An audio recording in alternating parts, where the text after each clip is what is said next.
Fantastic. Well, good afternoon, everybody. Uh, Hope everyone's having a good virtual B-Sides Calgary today. This is Norm Chan. I am the pre-sales SE for SentinelOne in Western Canada. I am based out of Vancouver, and my goal today is to walk through about 100 PowerPoint slides. I am kidding. I am kidding. I have almost no slides today to share. I've got a bit of a free form agenda. And one thing that B-Sides, all the B-Sides events are, in my opinion, really good at is trying to minimize the fluff in the content that sponsors are supposed to present. We try to make it educational, higher on the education factor, lower on the sales and marketing. So the topic today that I want to delve into is actually on this tab over here on my browser, which is the MITRE ATT&CK framework. So we're going to talk about MITRE ATT&CK. I want to talk about something known as the MITRE ATT&CK evaluations as well. And if anybody who is tuned into my session today is looking into EDR, looking at either acquiring an EDR solution or upgrading your existing EPP, then I think this session is going to be of interest to you. I'm going to talk about the market position, or just what the market looks like today for EDR and EPP, and then I'm going to delve into MITRE and sort of give you some tools to sort of better enable you to make decisions. Whether you're about to make an EDR purchase, or you have an EDR solution today and you're just looking at what else is available in the market.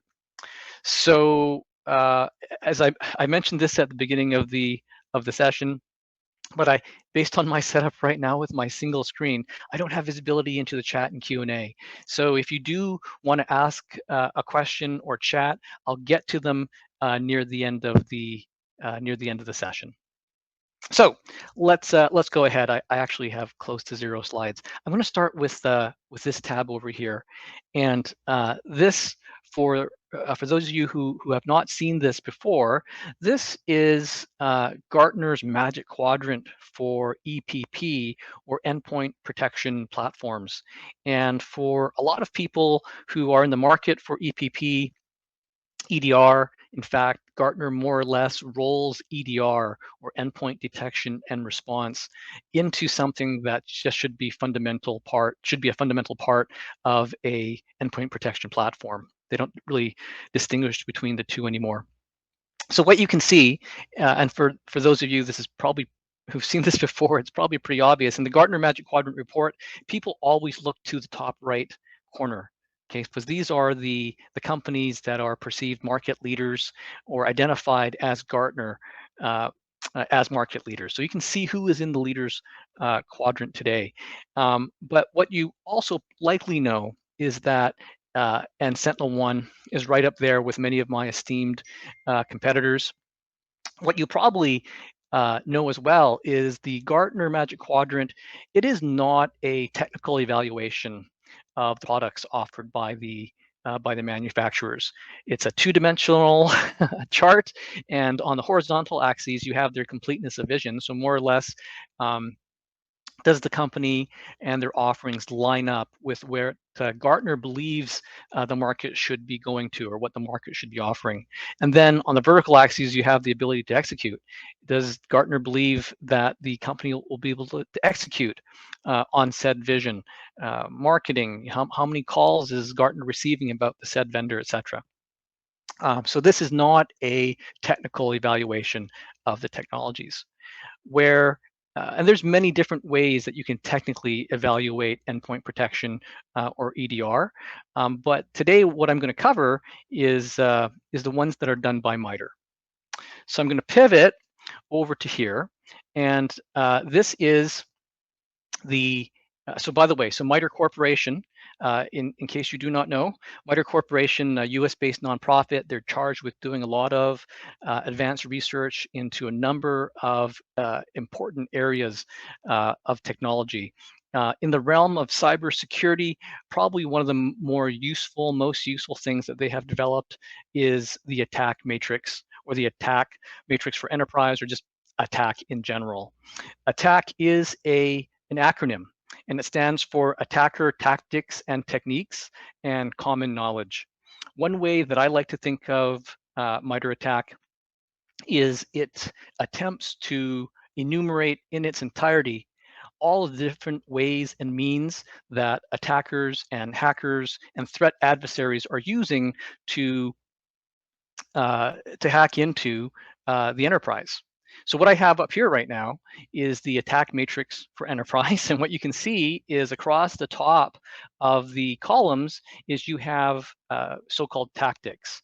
And I think of tactics as higher level objectives that a threat actor is trying to achieve as they are conducting their campaign against you. Now, beneath each of the tactics, you have the ways and means, or the techniques that a threat actor may use to achieve this particular tactic. So, if the threat actor is trying to achieve initial access, when you look down the column, there's many different techniques that they can use to achieve initial access. So phishing is one such a very common technique that threat actors will use. And in fact, you can see when I hover over it, every single technique is denoted by a specific identifier. In this case, T1566 is the technique number for phishing. There's actually a number of sub-techniques as well. So if we drill down into the phishing technique, you can see that there's 3 sub-techniques: spear phishing with an attachment, spear phishing with a link, or spear phishing by service, or as a service. So this is a dynamic matrix. As there are new techniques that are discovered, this is constantly updated. So this is fundamentally different than something such as what I have over on this tab here. This is say virus bulletin. I have numbers from June 2020. I also have numbers from 2021 as well, but I just bring this up just as an example of sort of a legacy or traditional way that people would try to compare endpoint protection solutions, as they would look at something like a VB100 or a virus, just to measure how good is a product at detecting malware. This is fundamentally different from what MITRE is tracking here. This is how good is, for example, is a product at detecting specific TTPs, or tactics, techniques, and procedures that are used by the attacker. So let me pivot a little bit. So one thing that MITRE has been doing for a number of years, 3 years in a row, as a matter of fact, is they have been conducting their MITRE ATT&CK evaluations. So each year, what they do is they pick a threat actor. So in 2018, they picked the APT3 threat actor. In 2019, they picked the APT29 threat actor. And in 2020, they picked the Carbonac. You got a 2-for-1. They picked 2 threat actors, Carbonac and Fin7. So they run the tests typically in the fall, and then they present the results in the spring of the following year. So the Carbonac and Fin7 tests for 2021 that were published in 2021, these were actually conducted in the fall, so right about now, but 2020. As a matter of fact, right now, in the fall of 2021, they are conducting their wizard spider and sandworm evaluations, and we expect to see those results in the spring of next year, in 2022. So what they do, so you can see here, and this is all free, by the way. Part of my hope is that if you are looking back into the market for EPP, is that you're going to feel a little bit more comfortable by the end of my session to actually look at the data for yourself and analyze this data. Because one thing for sure is every year that MITRE has been running this, each time that they produce and publish the results as a result of their evaluations, every EPP, every endpoint protection platform company, their marketing departments, they tend to go into a little bit of overdrive. And everybody comes out to say how well they did at the MITRE attack evaluations. Some people's marketing departments are bold enough to say things like they won or that they were the absolute best at MITRE. What I tell people is to ignore everybody's marketing. Heck, you don't even listen to SentinelOne's marketing. Come straight to the actual MITRE evaluations site and look at the data for yourself. The thing is that MITRE doesn't do evaluations on the data, so it can be a little bit difficult to figure out what's what. So so here, for example, for this year's, for the most recent results, here in terms of the threat actors, they tell you, look, Carbonac is a threat group, and they mainly go after banks. Or they talk about the fact that Fin7, they are financially motivated, and they primarily target U.S. retail, restaurant, hospitality. And when you scroll down to this section here, you can see more or less it is the who's who of endpoint protection, right? So basically, all of these vendors participated in some way, shape, or form in most recent testing. Okay, and by the way, for those who have tuned in, I want you to take a look at this list, and what I will do is I'll go back to the chat before I pull up results, and maybe what we can do just for fun is if there's anybody that you would like to see the results for. Okay, so it's audience participation time, right? You can take a look at the list, and then in a moment I'll head back over to the chat, and if there's anyone that you're interested in seeing the results for, I will pull them up. I may be inclined to pull up my results as well, because this session is being sponsored by SentinelOne, or I may not, if I'm happy to always pull up my results. But again, any other vendor, I'm happy to pull those results up. So I'll come back to that in a second. You might be wondering, so what happens during the MITRE evaluation testing? So what they do, again, so they pick these threat actors, and they run a series of steps and sub-steps that emulate and use the same tactics, techniques, and procedures that these threat actors are known to use in the wild. So for example, again, it's fully transparent, it's fully free. If you wanted to see what the exact steps that were run, over here, there is their technique comparison tool. And it shows you over here on the left-hand margin, the so-called operational flow. It's all 174 sub-steps that they were run during their testing, right? So starting from step 1A1 all the way down to step 20B5. So for example, if you wanted to know what was the first step of the attack that they, the very first step of the attack, you can see here that Explorer spawns winward.exe when a user clicks this RTF file. Okay, so the idea is that when this step is run, that the product that's being tested, it should notice, right? Because that's fundamentally what good EDR does. Is it tracks behavior, it tracks telemetry on an endpoint, regardless if that behavior was benign, malicious, or suspicious. So when this step gets run, then it should at very least generate telemetry. Okay. Now, so in this case, what I've done is I pulled up, for example, SentinelOne. So when this step was run, we generated telemetry. And then if the product was able to figure out that the execution of this step resembles a particular tactic or technique, those would be higher level detections. They're analytic detections. They have higher value than merely pointing out the fact that it occurred. If you have a lot of telemetry with not a lot of corresponding tactics or techniques, then you're really seeing a lot of noise. Okay.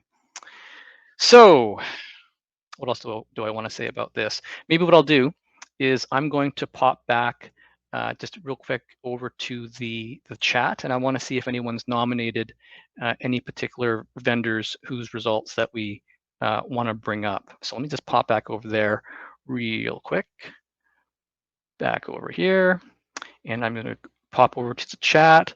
Okay, people are asking for Fortinet. People are asking for Symantec, Checkpoint. Okay, so let's go back. Let's Checkpoint, Fortinet, Symantec. Okay, let me go back. Happy to do those.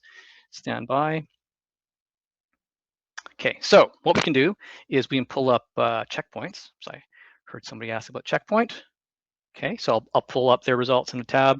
Let's pull up Fortinet on one more tab. I think someone said Symantec. Okay, so I'll pull up Symantec's over here. And heck, just because nobody asked for it, I'm going to pull up mine. So we'll pull up SentinelOne. So I've got 4 tabs, and this can get a little bit dicey, okay, because I've got 4 vendors to work through, but that's okay. I've got time. So here are the results for SentinelOne. Here's the results for Symantec. Here's the results for Fortinet, and here's the results for Checkpoint. So there's a number of key data points here. So what I like to do is, because I'm a visual individual, is I like to scroll down to the results graph. Okay, so I'm on Checkpoint's results. Okay, and remember how I said that, look, when you run a sub-step, you should at least be able to score telemetry. Okay, and if you're able to figure out, if the product is able to figure out that it's a tactic or technique or so-called general detection, then you score, these green colors, which is higher value. If you miss, then it's considered a none or a miss because, well, there was no detection. So what I like to do is I like to go through this filtering exercise because you can dynamically filter things out. So I want to ignore my telemetry detections, my general detections, my tactics, and my techniques, and that leaves me with all of the no detections or all of the misses. So you can see here with who am I on? Checkpoint? Yes, I'm on Checkpoint. Checkpoint's Harmony client.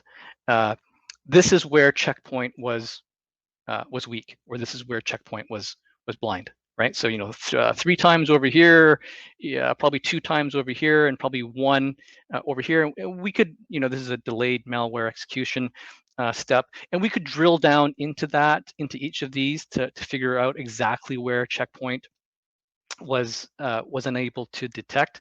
And this in and of itself is a useful exercise if you are a Checkpoint customer, because it's one of 2 things. You can go back in here and get Checkpoint to help fix this, or maybe you're going to have some other compensating control if you knew that it was weak in this particular area.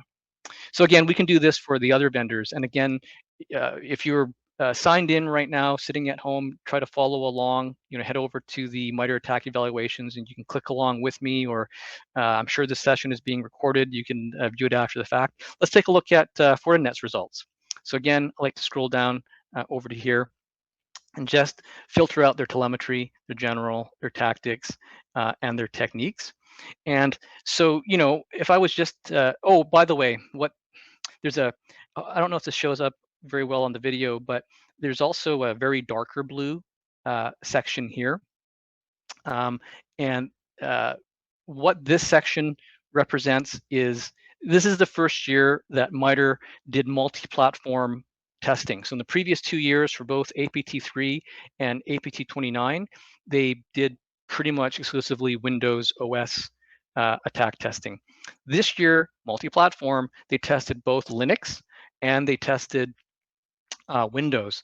And if the vendor didn't have or chose not to bring their Linux client, then you had a not not applicable in the column over here. So I could probably, this tells me that for whatever reason Fortinet, you know, did not have or did not bring their Linux agent. So I could just filter that out. So here is where Fortinet missed. And if I was to eyeball it back and forth between Checkpoint and Fortinet, I would say it's pretty clear to me that Fortinet probably missed a little bit more than Checkpoint.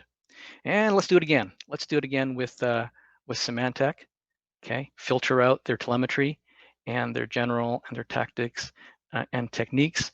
And so better, okay, in terms of misdetections. We're only looking at misdetections. That's only one element of the MITRE testing compared with Fortinet, right? Here's Fortinet.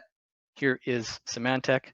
Here is Checkpoint, right? Looks like Checkpoint's doing pretty darn good, okay? So here's the results for SentinelOne. I'll just scroll down to my results and I will eliminate my detections in both telemetry, general tactics, and techniques.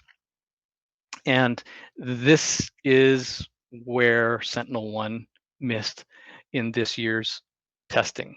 So here, this is not a misprint, ladies and gentlemen, but SentinelOne did not miss this year.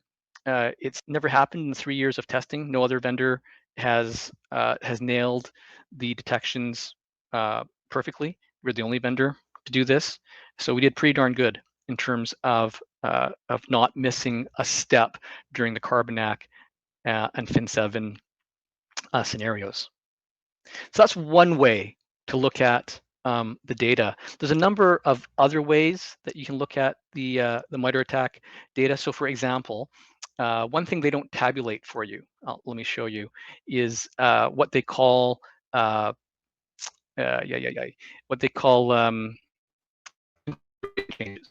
Okay, so if you click on here, okay, and then you scroll down, what you see is a slightly different view of all 174 steps.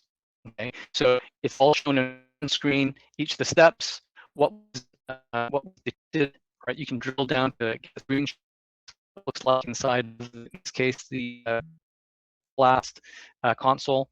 Okay, but from this view, what I'm able to do is I can just do a quick Control F, and I'm looking for the string configuration change. Okay, so a configuration change is basically it is a change that the vendor has made to their product in some way, shape, or form during testing if the product was unable to score, telemetry, technique, or whatever. So the vendor is allowed on the spot to make some kind of a change. Sometimes the change is relatively benign, like maybe it's a UI change, right? Like I've seen instances where they they recompile code on the spot to extend the number of characters in a field, maybe because they caught this huge obfuscated PowerShell script, but it just didn't show because they didn't have enough characters in the field. That's pretty benign. The most egregious changes, or sorry, another relatively benign configuration change is sometimes a data source change. So a lot of vendors have multiple consoles where you have to maybe look at the endpoint console versus the sandboxing console, or maybe they had to look at a SIM, or maybe they had to look at an IPS or a firewall console. Then it'll spell out it's a data source. They had to look someplace else to get the answer. The most egregious would be a logic change, where the vendor had to make some specific change. Maybe they had to add a hash to a cloud. Maybe they had to just add some additional logic in order to score the detection. So here, what I'm seeing for Checkpoint is 32 configuration changes. And if I just scroll through it, detection logic, looking at different data sources, detection logic, right? So basically in this testing, For scenario 1, the Quadrant testing, they had to make 32 changes to the product in order to have scored. And if I do the same on scenario 2, which is the Fin7 test, if I just do a quick Control F, and so 25 configuration changes on the Fin7 testing. So 32, 25, we're looking at 57 some odd changes. So basically, the product didn't work out of box when you see that. So let's do the same thing for Fortinet. Let's click on here, okay, and we have scenario 1 Quadrant, scenario 2 7. We'll just do a quick Control F. 6 configuration changes for Quadrant, and if we take a quick look on, did I do that right? Is it another 6? Did they only do? Whoops. Go back.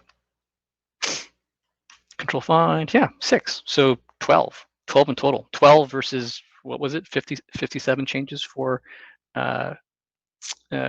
Checkpoint. And how did no, that's SentinelOne. Who else did we have? We got Symantec. How did Symantec do in the realm of configuration changes? Scenario 1, Control F, 10 changes here, and then 0 changes. So yeah, that's not bad. So 12 configuration changes for Fortinet, 50 some odd for Checkpoint, and then 10 for Symantec. I'm not going to bore you with it. And if anyone is following along back at their desk, if you repeated this same exercise with SentinelOne, we actually had 0 configuration changes this year, right? So I'm sure some of you are going to be thinking, okay, this is a complete fluke, Norm. It's a flash in the pan for SentinelOne, but MITRE has been doing this for 3 years in a row, and year after year, our detection results are better. We didn't score 100% last year the way that we did this year, but our detection results are phenomenal. I'm going to go over 2 more data points on here. One is under this, so I'll stay on Symantec for a moment, is this this button here.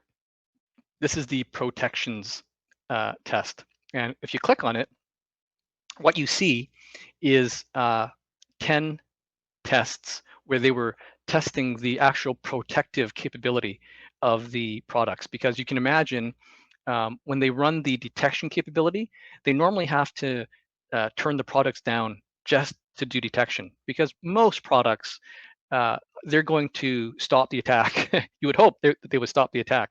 So they normally turn products down to only do detection. This year was one of the first years that they did protection, and they ran 10 tests. And actually looks like 15, but it's actually tests 1 through 5, and then tests 1 through 5 again, but prefixed with a number 1. So if you see a lock, that's a good thing. If you see an unlock, then that means the product did not protect against said test. So if you just look really quick, here I am on Symantec, and you take a look at each of their tests, I think they scored like a 10 out of 10 in terms of their protection. And if we do the same thing for Fortinet, just real quick, we just eyeball it, right? So here I am on Fortinet's protection testing, and again, we're expecting to see a lock, okay? And I just scroll through it really quick and just click on each of the various tests. I think what you'll see is, again, I think Fortinet did really well, right? They were able to do like 10 out of 10 on the protect. And if I go over to Checkpoint, Checkpoint did not publish their results. So I just mentioned before that this is the first year that MITRE was testing for protection. And as a vendor, you were actually allowed to not publish your results if you chose not to. Oh, and in case you're wondering, for SentinelOne, under protection, I think we scored a 9 out of 10. 9 out of 10. Let's just do it real quick here. Go over here, go to protections, and if I just do the quick same exercise, are we? Yeah, we had an unlock on 5. So we missed one on test number 5. Okay. Okie dokie. There are many that we can go into on the MITRE attack testing. I like looking at the detections, because if the product can't detect what an attacker or threat adversary is trying to do, then why? Why? What is your reason for being if you can't detect? So I always like to look at the misses, or the no detections. I like to look at how many configuration changes a product had to undergo to get the results that it had. I like to look at the protections naturally. Actually, there's one last thing that is sometimes fun to look at, which is the configuration, right? So specifically, what version did the vendor have to bring? And you will find that here. So under vendor configuration, right, for a given vendor, show me the configuration for this particular test. And you can see Symantec, this is their EDR 4.5, their threat prevention, threat protection, and something called their threat defense for Active Directory. And then they have a bit of a description of what they brought. Same thing for Fortinet. If you hop over to Fortinet and click on this, you can see it's the versioning for their 40 EDR. And then what did Checkpoint bring? Checkpoint brought their management console, their agent, and their Harmony Advanced product. Okay. Okay, what I'm going to do is pop over back to the Q&A. Oh, we get that lovely effect there. I'm just going to stop my sharing so that I don't give you guys a headache.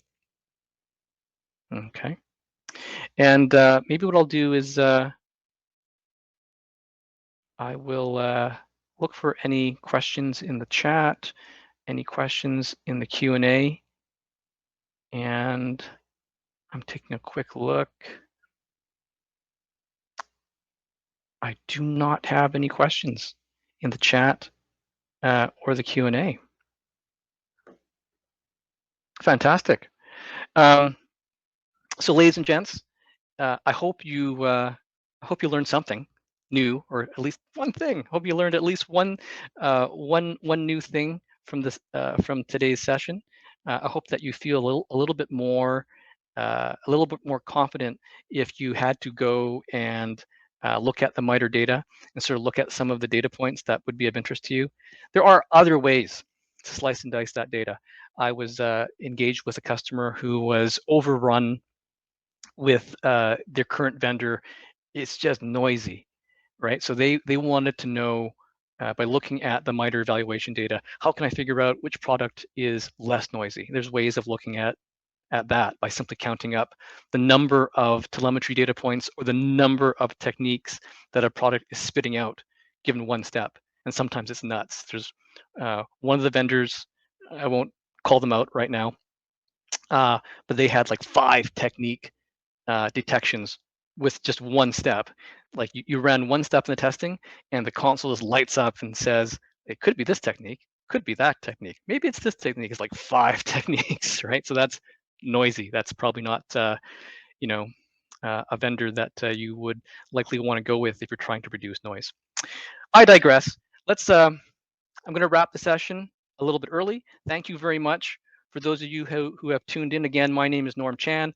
I am the pre-sales SE for SentinelOne. If there's anything that you want to chat with me about MITRE, about EDR and XDR in general, or if you want to talk to me about SentinelOne specifically, happy to do that.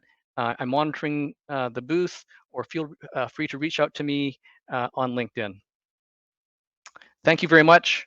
Ladies and gents, hope to have a great afternoon and have a great B-sides. Thank you.